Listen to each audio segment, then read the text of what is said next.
IBN 7 हौसला है। आइए अब रोहतक की बहादुर बहनों की बात करते हैं, क्योंकि शायद ये जो खबर है हमें थोड़ा हौसला दे कि जो औरतें हैं अब उन्हें ही अपनी सुरक्षा के लिए हथियार उठाने होंगे। और ऐसा कुछ किया था इन बहनों ने भी। इस केस में आरोपी मंचलों की ओर से लगातार लड़कियों पर ही उल्टा आरोप लगाया जा रहा है। कहा जा रहा है कि लड़कियां झूठ बोल रही हैं, लड़कों ने उनके साथ कोई छेड़छाड़ी नहीं की है। मामला बस यहाँ पे सीट का था और इसी बात पर लड़कियों ने लड़के को पीट डाला था। आरोपी लड़कों के पक्ष के बहादुर लड़कियों पर आरोप की बौछार तब से और तेज हो गई है जब लड़कियों से जुड़ा दूसरा वीडियो सामने आया है।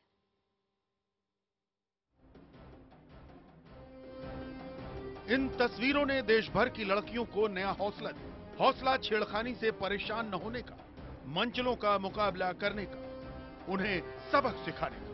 मंचलों को चलती बस में पीट रही ये दोनों बहनें हैं हरियाणा के रोहतक की। ये वीडियो सामने आते ही सोशल मीडिया में वायरल हो गया, मीडिया में छा गया। हर ओर लड़कियों की तारीफ होने लगी।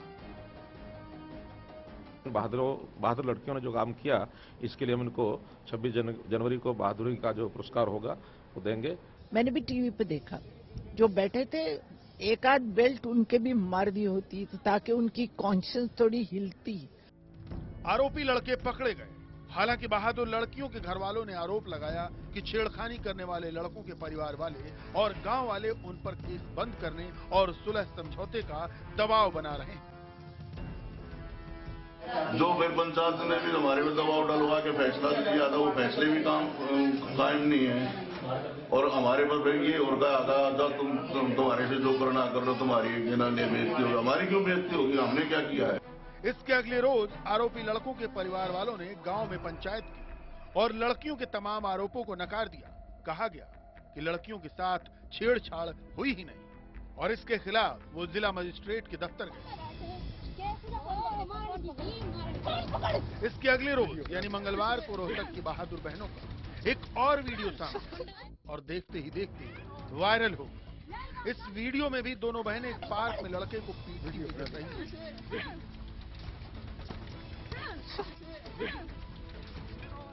इस वीडियो के सामने आने के बाद आरोपी लड़कों के परिवार वालों ने आरोप लगाया कि दोनों बहनें जानबूझकर लड़कों को पीटती हैं और फिर उनके वीडियो बनवाती हैं। फिर आरोपी पक्ष की तरफ से अपने लड़कों को निर्दोष साबित करने के लिए एक के बाद एक चश्मदीदों को सामने लाया। आरोपी लड़कों के पक्ष का कहना है कि घटना छेड़खानी की नहीं थी, बल्कि सीट पर झगड़ा हुआ था। इस बारे में बुधवार को भी दो चश्मदीदों से लड़कों को निर्दोष बताता हुआ शपथ पत्र दिलाया। मेरे जैसी मजदूर को औरत थी, वो बोली मेरा नंबर है, वो बोली ताई हम तो नहीं उठेंगे। लड़के ने ऐसा बोलता भी बड़ी औरत है, वही चलो सीट दे दो। पहले इस बात पर घटना हुई जो कोई घटना नहीं। वो लड़के खिड़की में थे और लड़कियां अपनी सीट पे बैठी हुई थी, शांत माहौल था, कोई ऐसी बात नहीं थी। फिर अचानक झगड़ा होगा, एक लड़की बेल्ट से मारने लगी, एक लात दूसरे से। टिकट के ऊपर झगड़ा था। एक मेरे कैसी बुजुर्ग औरत थी, लड़के ने कहा, उसने बोला मेरी टिकट का नंबर ये है, आप उठ जाओ। लड़की बोली हम नहीं उठेंगे, आगे ये नंबर हमारा है। तो फिर उसने लड़के ने बोला अभी ताई के लिए वो वही सीट छोड़ दो, बस इतनी बात लड़के ने बोला था। लड़के ने कुछ नहीं कहा। इन आरोपों का रोहतक की बहादुर बहनों और उनके परिवार वालों ने पुरजोर तरीके से विरोध किया और कहा कि जो भी जांच करानी है वो कराई जाए। लड़कों ने उनके साथ छेड़छाड़ की थी और इसलिए वो पिटे।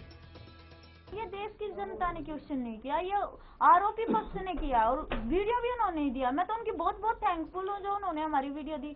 और मैं तो ये कहती हूँ मेरी जितनी वीडियो सब सामने लेके आओ। मैं कब मना कर रही हूँ? मैं तो खुद कह रही हूँ जिन लड़कों ने छेड़ा मैंने उनका विरोध किया। और इसमें गलत क्या? मैं ये पूछना चाहती हूँ गलत क्या अगर मैंने विरोध किया तो। लेकिन आरोपी लड़कों के पक्ष ने इसके बाद लड़कियों पर कुछ गंभीर आरोप भी लगा दिए, जिसके बाद आरोप प्रत्यारोप का सिलसिला और तेज हो गया। तो देखा आपने कि कैसे आरोपी लड़कों के परिवार वालों ने अपने लड़कों के बचाव में कुछ चश्मदीद भी सामने लाए, लेकिन आरोपों का सिलसिला यही नहीं खत्म हुआ है। लड़का पक्ष ने आरोप लगाया कि लड़कियां जानबूझकर ऐसे वीडियो बनवाती हैं और फिर ब्लैकमेल करती हैं। इस पर लड़कियों के परिवार वालों का कहना है कि तो फिर लड़कों के घर वाले कई दिन तक मामले को रफा दफा करने में क्यों जुटे रहे।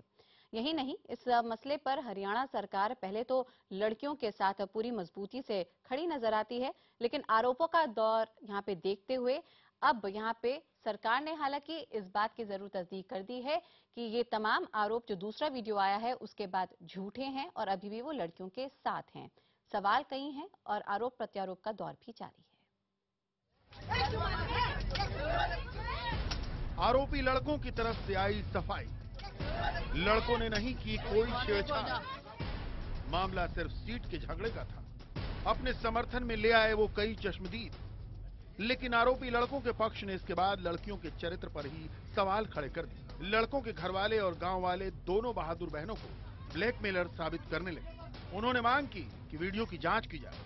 आरोप लगाए कि दोनों बहनें ऐसे वीडियो बनवाती हैं और फिर पैसे वसूलती हैं।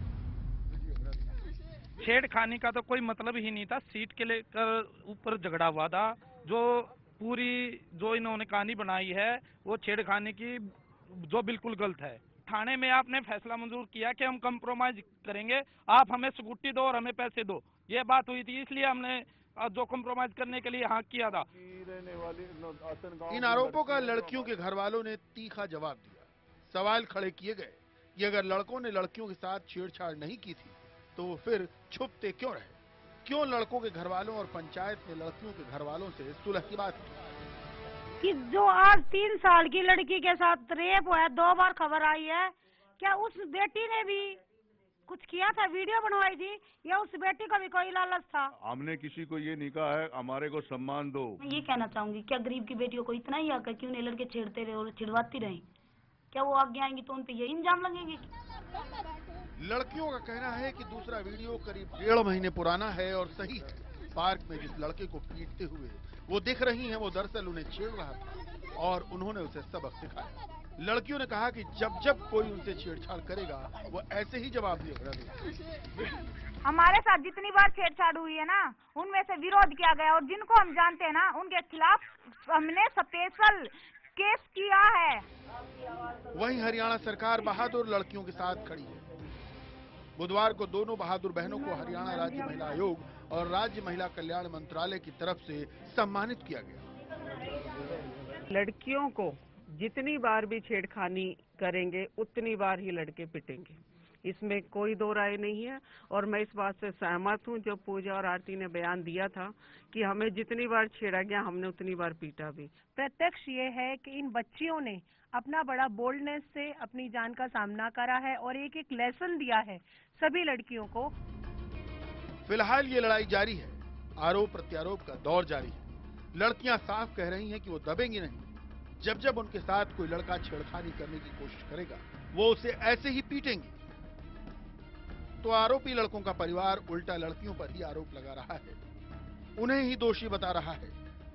लड़कों को बेगुनाह साबित करने के लिए उनके पक्ष में एक के बाद एक गवाह खड़े कर रहा है। जो हरियाणा सरकार लड़कियों के साथ खड़ी नजर आ रही थी, अब IBN 7 से बात करते हुए तमाम तरह की जांच की बात कह रही है।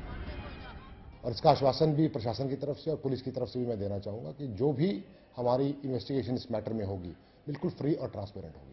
वीडियो सामने आने के बाद पुलिस पर दबाव बना, आनन फानन में मुकदमा दर्ज किया गया। अब दोनों परिवार आमने सामने हैं, एक दूसरे पर संगीन आरोप लगा रहे हैं। सरकार ने एक बार फिर जांच के आदेश दिए हैं। ऐसे में अब सबकी निगाहें सरकार की जांच रिपोर्ट पर टिकी हुई हैं।